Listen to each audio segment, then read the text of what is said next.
Good morning, or good afternoon, or good evening, wherever you're joining from. My name is Rich Foreman, and I'm going to talk about how you, as a non-technical person, can create your own minimum viable product in less than 30 days. So before I start, I just want to do some housekeeping. Everyone is muted. So if you have any questions, please ask them using the Q&A feature, and they'll be addressed at the end of my at the end of the presentation. And the presentation will be recorded, so shortly after this, you'll get an email with a recording of this. So for this presentation, I'm going to assume that you have an idea for a startup and that you're not technical and you may be financially challenged. But at the end of the presentation, my goal is for you to have some different strategies for you to create your own MVP.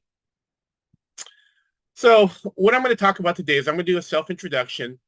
I'll discuss what a minimum viable product is. I'll talk about the MVP process, the different types of MVPs, and then how to build a functional MVP. And at the end, I'm going to have some parting advice for all you would-be entrepreneurs, and then we'll end with Q&A. So let me introduce myself. My name is Rich Foreman, and I actually now describe myself as a serial entrepreneur. And I started my entrepreneurial journey with an app development company I called Apptology in 2010. And since then, I've had two exits. I'm highly connected to the Sacramento startup ecosystem. And Sacramento is about 2 hours east of Silicon Valley. And in Sacramento, I run the Startup Grind chapter, Startup Folsom, and MedStart.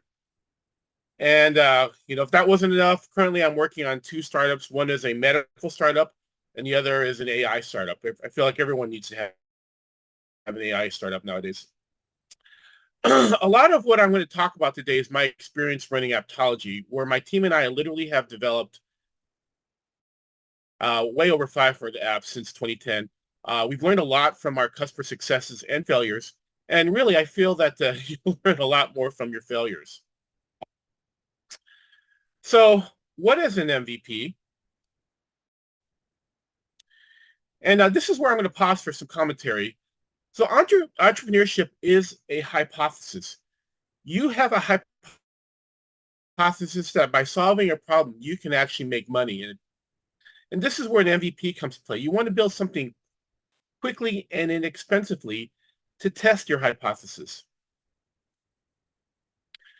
And the main purpose of the MVP is to test features and get feedback. And the ultimate goal is for you to achieve product market fit. This is where not only do you have customers that want your product or service, but they will also promote it to others.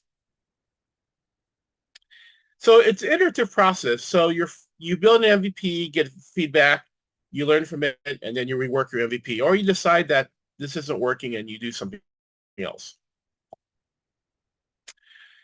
So I'm sure you heard of the Silicon Valley mantra, fail fast, fail often. And this being the case, ideally, your MVP should be quick and inexpensive.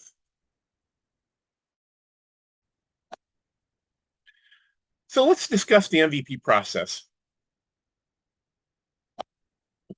And before I start, I'm going to talk about my first startup. It was called Ready Edition, and it was made for a platform for the publishing industry to provide them with a companion app for their magazine or newspaper. And I spent roughly $50K on this. And it failed horribly. Our target customers didn't want it. Customers that were interested thought our product was too primitive. And when I reflect back on this, I had really little understanding of the publishing industry. My research into it was only cursory. And you know how they say passion is important for a business owner or a startup? In hindsight, I could have worked on reiterating the product, but I found I really stopped caring about the industry itself, and I just walked away from it. And so the reason I bring this up is I feel like maybe I might have avoided this heartache if I actually went through the MVP process. And the first off, and these are the 4 steps. It's doing your research, expressing your, developing a business plan, creating a product process flow. You want to list your MVP features and then build your MVP and then reiterate. So if I had followed this process, I think I might have avoided some heartache with my first startup. And the first one was just doing the market research. And this is where I really failed at my first startup. And that's where you need to understand the market you're going to. You need to understand the issues to face, the competitive landscape, the market size, and understand the problem you're solving. And very importantly, I suggest get away from your computer.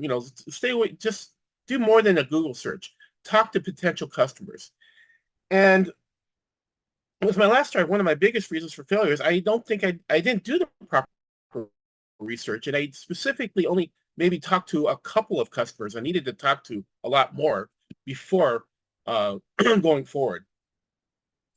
So after you've done your research, you need to develop a plan. And the old adage was that, the old business plan, this is really old school, would that be like a 100-page business plan? That's become passe, and the current business model has become the standard. The business model Canva has become the standard for most incubators and accelerators. So if you want to find more information about this, just Google business model Canva, and you'll see a lot of resources on this. So my undergraduate my undergraduate degree was in industrial engineering, and in industrial engineering we talked a lot about process flow.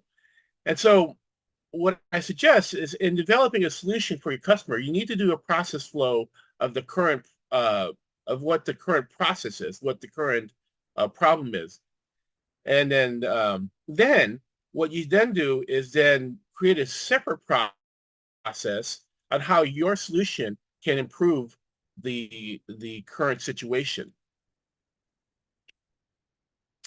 So based on that process flow, you could actually determine and create a list of features. So just basically just using that process flow, just itemize all the different features that are needed. And I would stick with the philosophy of only adding the needed features. So the more features you add, the more time and money it takes, and you're potentially creating features that your customer doesn't really want. Finally, you build your MVP, and I want to talk about this in the next 2 sections. And then you reiterate. You build, measure, learn. Build, measure, learn. If you think about it, for successful products, this doesn't stop. Apple is currently on the iPhone 16, and the cycle continues. Build, measure, learn. Build, measure, learn.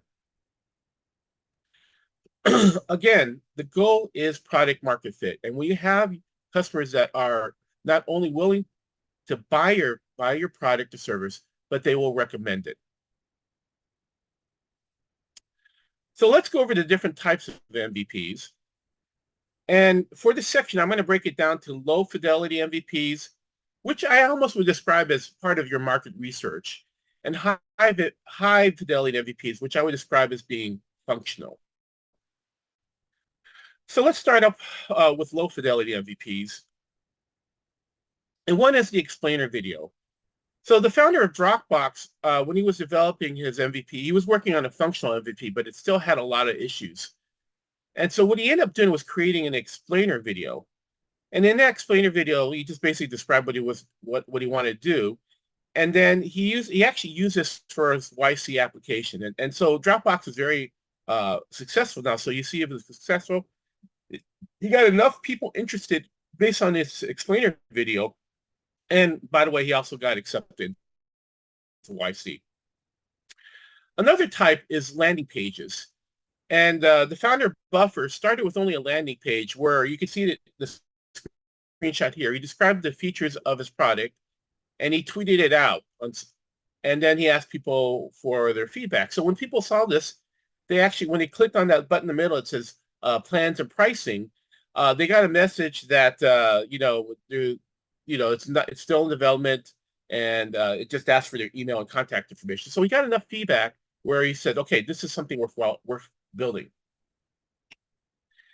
And so for some of you that are actually looking at this, I actually recommend a product called Card. And I'm not, by the way, I'm not getting any type of kickback from this. I use Card quite a bit. So if you want to do a simple landing page, I think it's something like $19 a year or something. I have like the big account in there where I literally have something like 80 landing pages which I use with Card. So this is something that you can build, and it's fairly robust, and you can build this and make it quickly. So I'm gonna, for the next type of MVP, I'm actually going to basically introduce this is Sunny Mayugba, you can pronounce it right, and he's a very successful entrepreneur here in Sacramento. He founded a startup called Requested, and just to tell you about his journey, it was merged with another company and created another company which was called Waiter, which was a food delivery company, and they actually had a really great IPO. And so his MVP was just a sketchbook. He had a notebook where he just basically sketched out the screens for his app. And then he would go to like parties and events and then show people his concept. He would basically take this notebook out and say, hey, if I click on this button, it goes here, yada, yada. And he just kept doing this. But what this did was he actually got it in front of a developer who liked what he was doing and agreed to join his team. And then in this case here, as I said before, he literally went from an idea to IPO, which again is the name of this meetup. So a step up from just a sketch is what I call a tappable mockup. So this is what you do. These are kind of the normal steps you would do for developing an app. You start out with a wireframe, like you see on the left, and then you get a UI designer, and then they actually will, based on your wireframes, make usable user interface that could actually be used in the actual product. And if you're using something like Figma, you can stitch the designs together so that if you tap a button, it will go to a different screen. And this will help explain your app to potential customers, investors, etc. So this is something you could do before actually making something functional. I mentioned Figma, which is a great way to start. Designs created in Figma can actually be used in the project itself. If you use something other than Figma, like if you're using like Photoshop or whatever, you could use a product like Marvel, which will allow you to stitch the screens together. So now I'm going to talk about high fidelity MVPs, which have some functionality. And the first I'm going to talk about is the concierge MVP. And so this is a photo of the team called Japa, and they created a parking app. And they were initially students at UC Davis. In fact, I actually presented at their class. This was started as a classroom project. And what their startup does is they actually put little sensors on parking spaces, and then a user can use the app to identify where those free parking spaces are. And what they did was to prove their concept on this big event at UC Davis. They dressed up, and the CEO and the founder is the one in the center with the detour parking cone. And what they did was at the parking garages, they basically ran out in costumes and they pointed to where there was a free parking space. And afterwards, they went up to the person they helped and they said, is this a great service? Would you pay for it? And this is what they used to initially validate that this is something that the public would want. And just to kind of sum it, they've actually done very well. They are on a rapid growth. They've actually just finished the Gillette Stadium, which is the stadium that the Patriots football team plays out of. And, they're one of our best startups here in the region. A more conventional type of concierge MVP is what Airbnb did. So what Airbnb did was they essentially had an empty room in San Francisco. They threw a mattress down, threw up this web page, and it really only had, and so what they were trying to test is, would people be willing to pay strangers to stay at their home? That was their question. And so that's what they did. They put up this website. It had no e-commerce functionality. It just had an email and a phone number. And people that actually did reach out, contacted them, and that's how they got their start. The next type of MVP is what I call the Wizard of Oz MVP. And so if you actually saw the movie, the Wizard of Oz was just this, big fantastical being. But in reality, it was just this dude in the back controlling a puppet. So this MVP is just a facade. So when Zappos first started, they were, their hypothesis is people would be willing to buy shoes online. And so what they did is they actually created somewhat more functionality.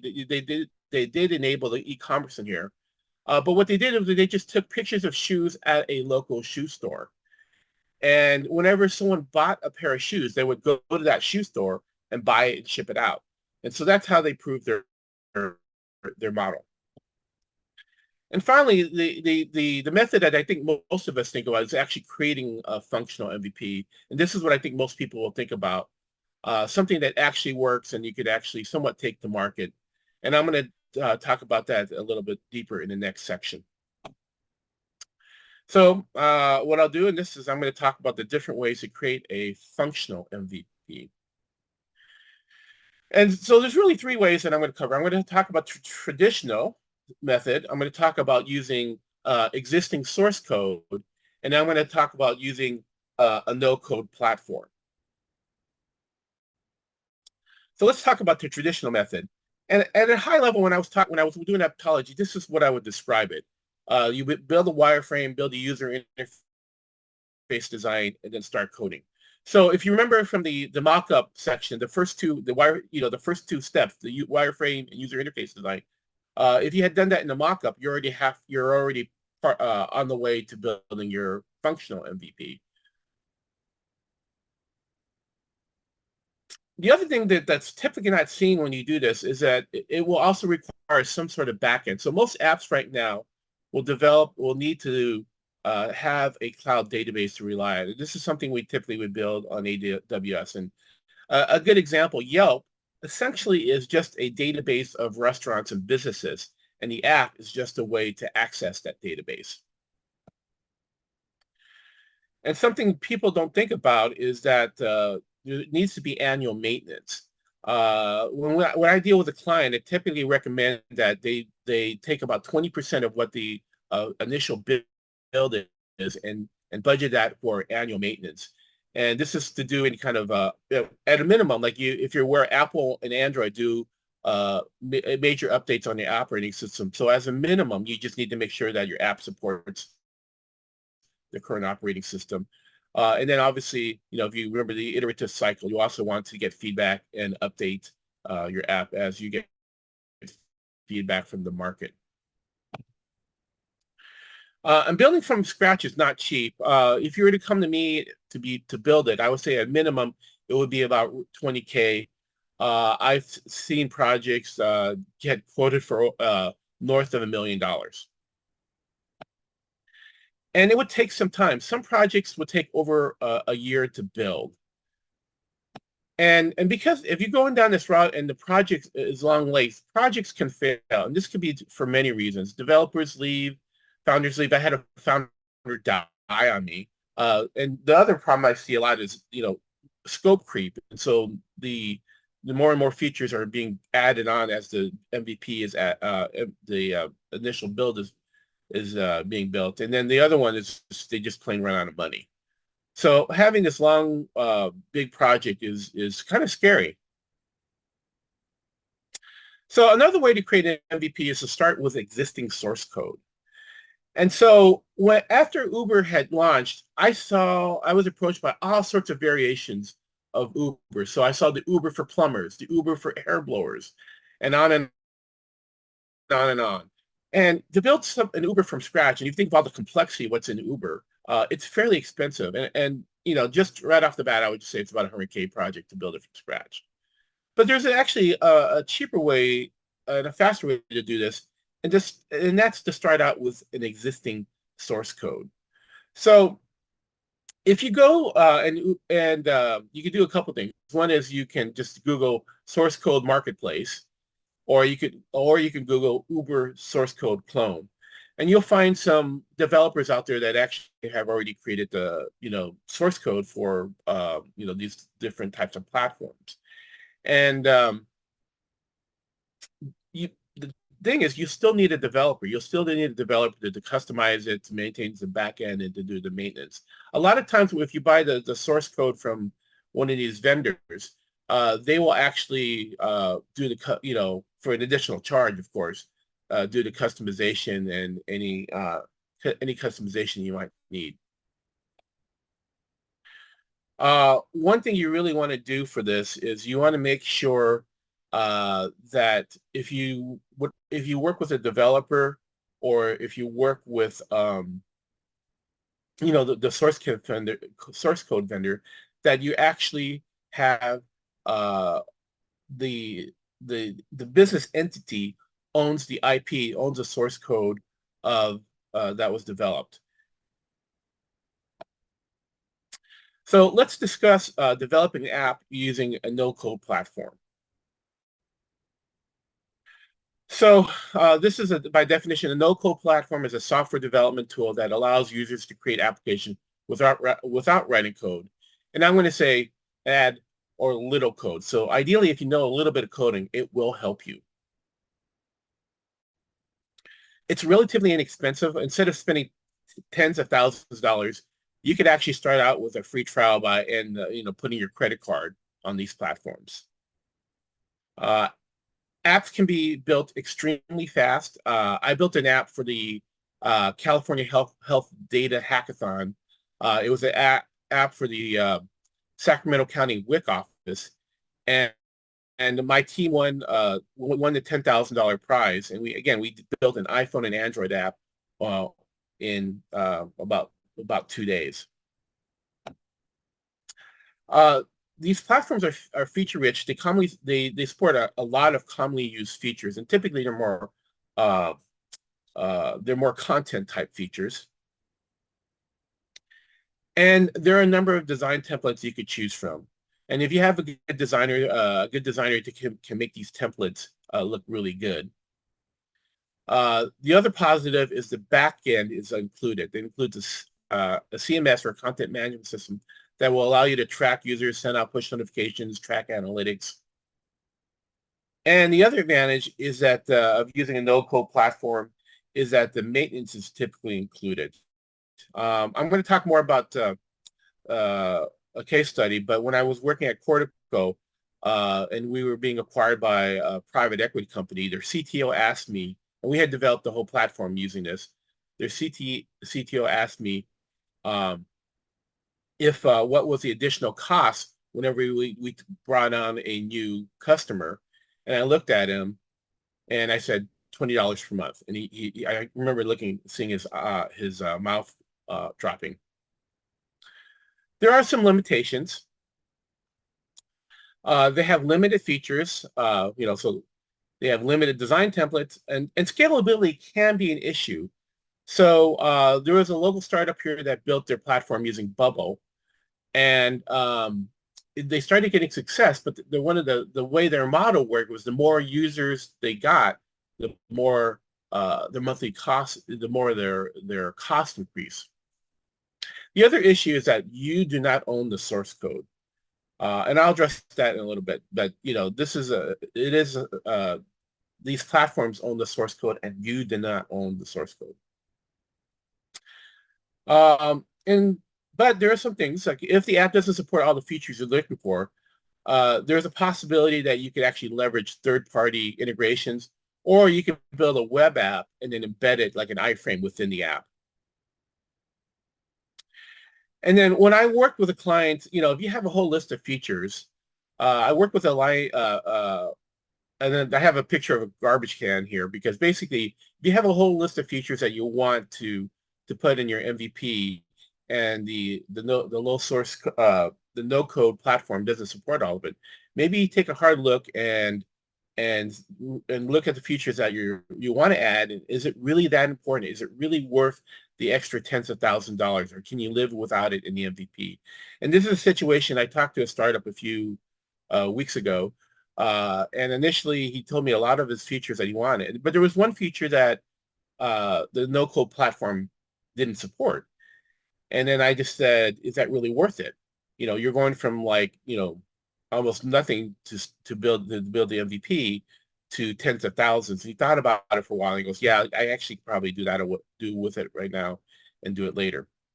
And so I'm going to talk to you about a case study, a personal case study about no-code platform. And so I was approached by a clinical psychologist to build a wellness app for the Vacaville Police Department. That's a police department near Silicon Valley. And after he talked to me what he was looking for, I kind of looked at him and I said, look, I could probably build this quite easily and quickly using we white labeled our platform. We call it Ready Built, inexpensively and quickly. And so after I built it for him, I didn't hear from him for about 6 months. And then he called me and he said he needed another one for the Dixon Police Department. And then, I built one from him. I just replicated the previous code, reskinned it, and built him another one. And then the next month, he asked for another one for the Dixon Fire Department. And then it started to snowball. He actually asked me to join him full time. So I put my app company into maintenance mode and I joined him as CTO. And in 2 years, we built over 100 wellness apps for first responders. And our customers included CHP, CAL FIRE, CDCR. These are three of the largest public safety organizations in California. And we went from 0 to 4 million in ARR in 2 years. We built over 100 apps. We got acquired by a private equity company, and then we were merged into their portfolio companies. And in terms of IP, even though we didn't own the source code, what we did was we had them sign up for an account on their platform, and then we transfer all the apps to them. So even though they didn't have the source code, they own the management of the apps. So if you want to go down through this process, and I used to, when I first tried it, I wanted to list the ones, and there's so many no-code app builders out now. You can just Google no-code app builder, and a number will come up. The ones that I'm familiar with is BuildFire. I actually have a reseller account with BuildFire. Bubble, I know several people that actually have developed apps using Bubble. And then I'm going to include Squarespace here. So Squarespace is if your MVP is really just a website. Squarespace is, so much easier to use than WordPress. You can have your website up and running, and I actually using Squarespace, I could actually have a website up and running in an hour. So what do you want to look for in an app platform, a no-code app platform? Is you want to make sure it's cross-platform. Most of them will always do iOS and Android, but another platform you should also look at is a progressive web app, or PW, essentially a website. It should have a content management system that will allow you to update and manage your app. Look at the features and compare it to your MVP features. And then if it's not out there, if those features aren't there, see if they have APIs that you can be able to basically do customizations. Look at support. Support's really essential because sometimes it's not intuitive. I had to relearn an app, and it wasn't quite one of these platforms. And I actually had to go and talk to the support because it didn't quite make sense. And after getting the good support, I became, I wouldn't say a master, but I got pretty good at it. And look at the scalability model. So the platform that we use for I built for Cordico, they didn't charge, the more people that downloaded, there was no additional cost. So they didn't charge for, more downloads. So look at the different types of models there. And then this is my one commercial break here. So if you are interested in building an MVP, an app MVP, I do have MVP package at 4K. I do have a reseller license with BuildFire. If you go to BuildFire's site alone, and you can see their consulting, their lowest package is 5K. So I'll save you a little bit of money, but I actually understand startups, and I will give you, I feel like really good advice. So finally, I'm going to do with some. I'm going to give you some parting advice here, and I just want to remind you: the end goal is product market fit. So remember when I was talking about Ready Edition, and it was my first startup. I had terrible market fit. Like I didn't really have any paying customers. I did it once, remember I was telling you the people that were our target customers weren't interested, and the people that were interested thought our product was primitive. And I compare that with Cordico, where, we were solving a problem. And after we started to get some momentum, I was working, almost 7 days a week, 12-hour days to meet demand. And so when you have that kind of demand, you just hit product market fit, and that's what you're aiming for. And then I mentioned this earlier, but intellectual property, especially if you're going with a source code, is very important. So one of my first apps I developed was called iMotherGoose. And I actually recruited a developer, and, I was the product manager. I got the talent. I funded him. I actually paid for the guy's computer. And then we actually started to get some traction. We got on the local news. And then he comes to me and says, I own the intellectual property of the IP. I own the intellectual property. I own the source code, is what he said to me. And what this meant is that I couldn't do anything because he owned it, and I kind of had to walk away. So if you are using a developer, like if you're going to traditional method and using a developer, make sure that in a legal agreement that the source code and the IP becomes the property of the business entity. If they are not willing to do that, walk away and find another developer, because basically you're spending money on a product that you can't use. Solve a niche problem. So this is an icon of an app for a customer who was a longshoreman. And longshoremen are the people that take stuff on and off ships. And there's about 250,000 longshoremen in the United States. And so what they would do, at least back then, they would keep tab of their hours, their vacation hours and where they're at on a pen and paper notebook. And what he wanted to do was actually make an app that allows you to track all your hours that you worked. And to me, that, if I was a longshoreman, to me, that's a no-brainer. And if he's able to get 10% of the longshoremen in the United States, that's $25,000 a month. He's doing a subscription model for 99 cents. And to market to this population is very easy, because you can basically hit all their the places where they work, and there's only a handful, and they might have a magazine. So it was very narrow place that you could actually reach out to them. The other thing I would say is go to networking events. So the more people you meet, the more options you have. You probably heard the adage, your network is your net worth. And the fact that I'm here presenting to you is because I met Rob Lowe like probably 10 years ago, and then we've had this relationship. And then in the same sense, the more people I've met, VCs, I've met investors, I've met technical people. And then the other thing, you could also help other people out when you network. One of the companies here, the founder needed a CTO. I introduced him to someone that I met in a network, and they just raised a round of like $12 million. So as you network, look for the people that become part of your team. And when you have a good working team, it's like magic. So at Cordico, we believed in the mission, and, helping first responders with their wellness. And it was exciting whenever we got a sale. I had this big thermometer in my, this big graph in my office, and we would fill it in. And we actually saw it grow to $1 million the first year and $3 million to the second year. And it was just a fun, fantastic time. And one of the things I recommend to all startups is that they have to have a proficiency in digital marketing. So if you spend the time and energy to develop a solution, and there's a guy in Montana that needs that solution, and he Googles it, and he can't find you, you don't exist.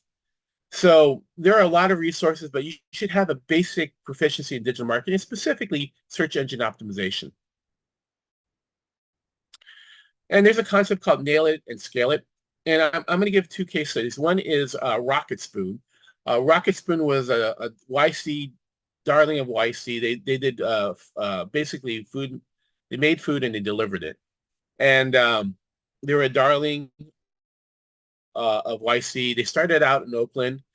And they got something like $12 million in funding. And then they got pressure to, grow really faster. So they replicated their model in San Diego and in Seattle. And within a year, they went bankrupt. And the reason they went bankrupt was because when they started in Oakland, their Oakland facility was just burning cash and was not profitable. And so when they replicated it, they basically tripled their burn. So before you replicate it, then I'm going to do that converse, is you look at Uber. Uber started in San Francisco. They had a lot of challenges to work out. But once they figured out the regulations, the training, the marketing, they were able to replicate profitably their model to other different cities. And, they're the juggernaut that they are. So this is the time where I'm going to go over a Q&A. So let me take a look at it. So hopefully you got some questions there, and let me pull up the Q&A tab. It says, what site do you get those templates? Sorry, Sharp. I'm assuming you're talking about my PowerPoint. This was actually that off Canva. And I actually got this idea from a presentation I saw from a gamer who did it in 8-bit, so I thought it was pretty fun. I guess that's the only question I have. Is there anything else? All right.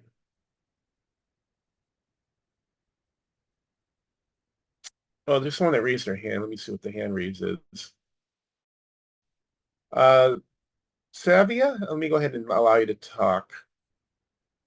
Or Don. Actually, it's a lot better if you just put the people that raise their hand. So I see Don and Savia raise their hand. If you can just put the questions in. Thank you. It says, can you comment on when you know if there's enough validation and you've done enough discovery?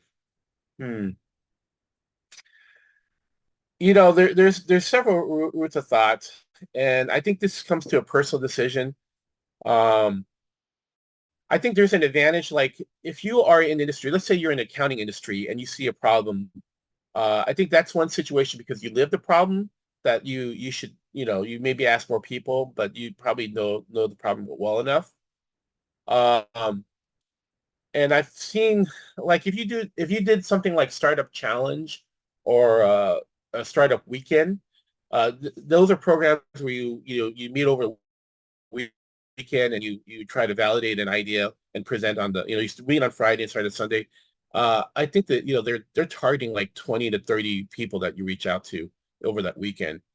And again, the more validation you get, the less risk it is. So I think that becomes more of a personal statement. How do you handle stakeholders that want more features versus nail it and then scale it? Well, the thing is, you gotta, instead of listening to I assume stakeholders are people that are internal to your organization. I would say if the market is asking, if they want more features, then have them prove it. Get the feedback from people that is there, because the more features you add, the more money it takes, and the longer it takes. So I'm not against adding more features, but make sure that it's validated by your customers. And how do you handle that one? Nail it and scale it. I guess I'm not sure about the nail it and scale it. I thinking when I talk about nail it and scale it, that's really more about if you have a model and I wouldn't really replicate it until it was actually cash positive, because like in the case of Rocket Spoon, it was burning cash, and they took that model and replicated it to other places, and they just tripled their burn. So nailing it means, make sure that it's a profitable business, that things are kind of well oiled out before you start trying to increase it. Can you talk about the fundraising rounds and when to do this? So if you look at and take a look from an investor, right? On the one end is a person with an idea and a PowerPoint presentation. On the other end of the spectrum is a company that has it has a product, it has customers, it's generating revenue, and maybe even generating a profit. So from an investor standpoint, the person with an idea is high risk, and the person with the profit, all the profit, the market, I mean the product, the customers, the traction, they're lower risk. So in that spectrum, the more you can get here, the less risk you are to investors, and then the less equity that you have to give up. So it's just one of those things. And when I remember, I was saying this is a hypothesis. You don't know if your idea is going to make money. And if you remember my first thing, I put in $50,000 for this startup, and it failed miserably. So the more information, the more data you can get before entering it, the better it is for yourself personally, and the better it is for investors. So if you ever watch investor pitches, one of the things they always ask is what kind of traction you have. Where can we find networking events? I would look up like Eventbrite and Meetup, and you could just look up startups. You could also just look up business networking groups. If you're in Silicon Valley, Rob Lowe, who organizes this event, has a lot of events, and he's well known there. And it could even be, and I don't know where you are, Savia, but any type of business places, any place where, like local chamber of commerce will typically have networking events. I missed the research question due to login. Can you summarize your points on the market research? So yeah, if you, by the way, Don, we'll send a recording of this, but market research is important. Like you just need to go out and, understand like the field, understand the problems, understand like how much capital is in there. And you probably missed it, but when I did my first startup, it was the publishing industry. I didn't do proper market research, and that's one of the reasons why it failed horribly. How do I identify MVP? So I'm not exactly sure what. So again, MVP stands for minimum viable product, and it could be something like the landing page. That could be your MVP, just to see if this is something that people would pay for. And maybe the link will come out again, Shafir, so you could actually maybe hopefully watch the whole thing.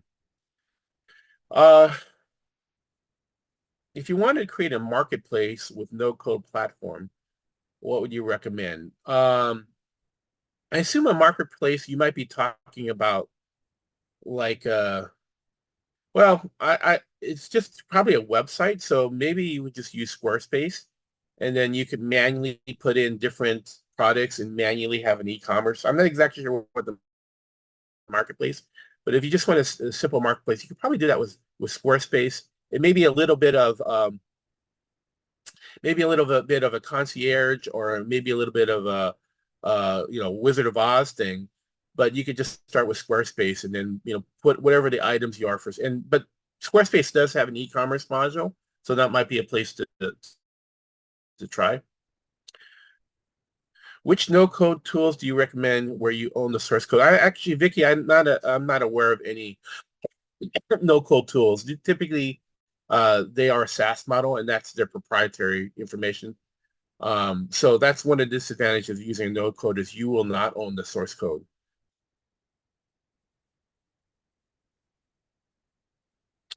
So Vicky asked another, where you own the source. So I don't know of any those source code tools that you will own the source code. That's their proprietary. That's how they make money. If they gave it out, then they would be out of business. But reasonable cost to scale users. The one that I use is BuildFire, and the model that I have is I have a reseller model, so they don't charge for the number of users. So they just have a flat fee, and they don't charge for the number of downloads. Market research discussion. I'm not sure what you're asking there, but this if you want, actually I'm going to put out my contact information on this next. So if you want to reach out to me, my contact information's there, and you could actually follow up, ask me any follow-up questions. Have you worked with AI app generation tools? Some create code and some create just the app. Do you have any thoughts of use of these tools? I have not. I have not used any AI app generation tools. I do have a friend that actually has an education startup, AI education startup, and when she came out with her MVP, she just had a website, and then she basically did the Wizard of Oz, and whenever people asked, whatever the function is, she essentially did all the work herself using ChatGPT. Now that she's got some funding, she actually has developed a platform. I'm looking for a technical founder specialized in Ruby on Rails. What platform or networking channels do you think would be best and reliable place to find? Oh, I don't know. I would just maybe look at Upwork and see if they, maybe you can reach out to them. Maybe you'll hire them for a short-term project, and then, basically see it as a way to do, interview them by just having them do projects on Upwork. Again, if you're in Silicon Valley, I would just look up Ruby on Rails. Actually, that's what you can do is just you could probably look up Ruby on Rails support groups. It asked a question there. I don't know how you would validate it, but that's one way to at least connect with them. Do you advocate speaking to her clients prior to building product? I would say that's a good number. That way you kind of get the feeling. Feeling if this is something you want, and this is where you may actually have like the mock-up first, or something to show those 100 clients, or a survey before you start building the product. It says, point me to resources, discuss best marketing research tactics for developing an MVP. I don't. There's. You might just have to Google that. Typically, I start out with Google. That's usually what I would say. But then I would reach out to. And actually, so what I've seen it done at startup weekend is when they want to get some more feedback from they would actually have a landing page, and then they would use like Facebook ads, and it would target the questions to people. So you could use Facebook ads, or if you're doing B2B, you could do LinkedIn and target people and try to get their feedback on the specific thing and doing the market research. What are the parameters to make sure about product market fit? It's an iterative process, and I guess the thing is, in my case, with Ready Edition, I couldn't sell it, and then when the feedback I got was, like they weren't interested, or it was too primitive. That was poor product market fit, and so that's where you iterate. You would try to maybe iterate and try to make the product better based on the market. And you hit product market fit is when you can meet up with demand. So it's sort of a whole process. Would you also recommend sending out surveys to potential customers? If yes, how early in the process? Yeah. So that is in some ways you remember the landing page one where the guy sent out the so surveys is one way. Sent out the landing page with a product that didn't exist, and then he had people join that. That's one way. A survey in some ways is its own MVP. You're trying to get feedback on it. And to answer your question, I would do it early as possible before I would even start, paying for a functional MVP. What are your suggestions to an early startup founder? Well, essentially doing the market research, because like I said, if you don't do the market research, you could be getting into something that is unprofitable and will give you a lot of tears and heartache. Oliver, what presentations do you use to create a seminar? I actually used Canva. Big fan of it. I used to be a big PowerPoint user, but now I'm basically always creating my presentations in Canva now. How do I find early customers on a B2B product and know if the MVP would actually be interested for them? Uh, well, I would just, one is if you know the type of customers you would, if you could physically meet them, like ideally you should be in that industry. So that's actually a good question. One way, if especially B2B, is just reach out to them on LinkedIn and, I mean, the problem with LinkedIn is I'm a big LinkedIn fan and I get a lot of people trying to sell me. But if people ask me questions like for help, I actually will answer it. I don't like being sold, but I'm happy to help. So I would use LinkedIn and just ask them, I'll just be honest, say I am a startup and I would like to get your feedback on this. That's probably a good way to do it. What ways do you use when finding your clients? Cold emails, LinkedIn? Well, I'm not really a marketing guy. Um, so, social media, there's a lot of different products out there. There's one like called, there's some that pay for leads. So one of the startups here, they actually been using, they've been using Fiverr to get done for leads. They hire people on Fiverr to get leads for them. Networking again, and LinkedIn, Facebook. Facebook ads is really, really actually, like if you use Facebook, I actually get ads that I like. I'm a geek, so I end up getting ads for like Star Wars and Star Trek, and I actually open. So I think the ability to identify different customers through some of the social media ad platforms is excellent. I have a two-sided market. Uber is a two-sided market, and just so two-sided marketplace is actually difficult. I've talked to a few people that have actually successfully done startups in a two-sided market, and the way to do that is to inflate one side, artificially inflate one side. So there was a guy, his name was, can't think of his name right now, but he had a platform where it was a rewards platform, where, if you, it was an ad platform. And if you got like, if you killed you killed the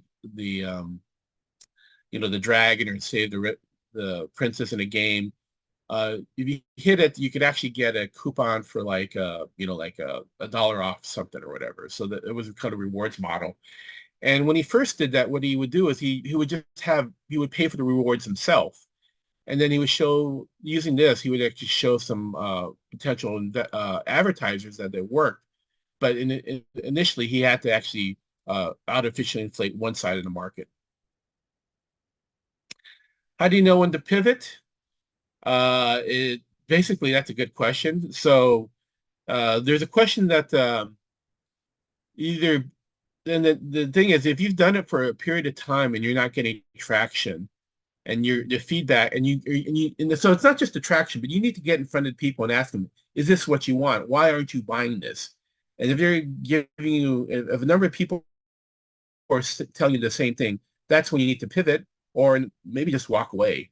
They talk about having being fortitude and being resolute and having a lot of determination, but sometimes things just don't work. So if you don't pivot, sometimes you just got to end it. And the magic number I heard just recently was 3 years. If you've been doing it for 3 years, you're not getting traction, it's either it's time to quit. Or pivot. I mean, actually, you should probably pivot before the 3 years. But I would say, just if in a few months you find that you can't sell the product and you're getting negative feedback, you have to get that feedback from your customers. Like, why are you not buying this? What's wrong? Then that's when you could pivot. What is your favorite tools to test and iterate? I don't know if I have any tools. I would say basically it's more you got to get the human factor in there. Like you gotta, you could probably have surveys or something, like a survey tool, like, but you need to somehow get in front of if you have a salesperson, he needs to give you that feedback that you are doing. But if so this is one of those hard things. If the easiest tool is that no one's buying your product. right? Or you see the abandonment rate. So somehow just getting feedback as serious can be it, but I think of somehow just following up and talking to people firsthand, that's really the best method.